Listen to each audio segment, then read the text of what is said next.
My first tip for A-level students or even just J1 students going to J2 would be definitely to set goals for yourself. And when I talk about set goals, it talks about your short-term, mid-term, and your long-term goals.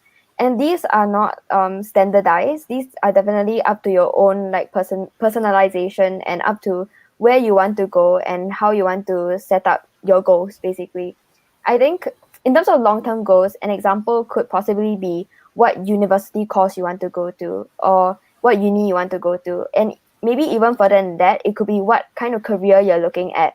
And therefore, you map your own journey according to that. Then, for example, a midterm goal to reach that long-term goal of getting your university course, the midterm goal would probably be your A-level results.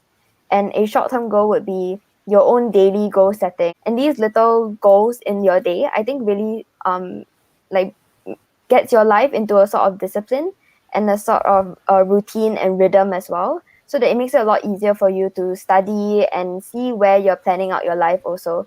Because I find for myself that if I don't set goals, I often wonder like, why am I doing this? What's the purpose of me like studying so hard? Where am I going with this?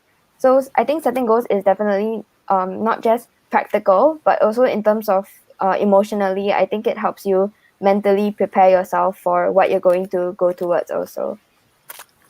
All right, thanks, Karyn. So just now you mentioned short-term, mid-term, and long-term goal. So based on the gist of what you have mentioned, am I right to say that to nail down your long-term goal is the most important part? Okay, because it shapes your mid-term and your short-term direction. Am I right to say that? Yeah, definitely. Okay, so I have a question though, okay, because a lot of students, they tell me that, Mr. Teo, I don't know where I want to go. So what is your advice for them, okay, in setting long-term goals like this? I think for myself, I relate a lot to that because the course I wanted to go to actually wasn't very set out from the beginning. I started out thinking that I wanted to do psychology.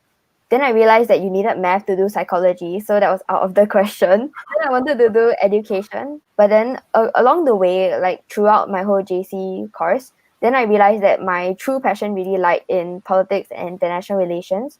So I think definitely first thing you can talk to alumni who have gone to the universities that you might be interested in. Go to a lot of university fairs because they're free to go to and you can get a lot of resources from there. And then just do a lot of research into what possibly you might be into. It might be a hobby, it might be a society that you've joined, or maybe for those that are doing GP, it might be a topic that you've come across. Then you realize that, yeah, I might be interested in doing something related to psychology or anthropology or even urban planning. So there's a lot of these little things in your life that can give you some sort of hint as to what you yourself you're interested in. Because I think that's what's really important for university courses. Like not just practically like how much money can I earn, what career I want to do, but also how passionate you are for it. Because you're going to stick with it for at least like 3 to 4 years. So you must have a feeling for it. Yeah. The year ones out there was moving on to year twos. Very important, okay, to widen your horizon.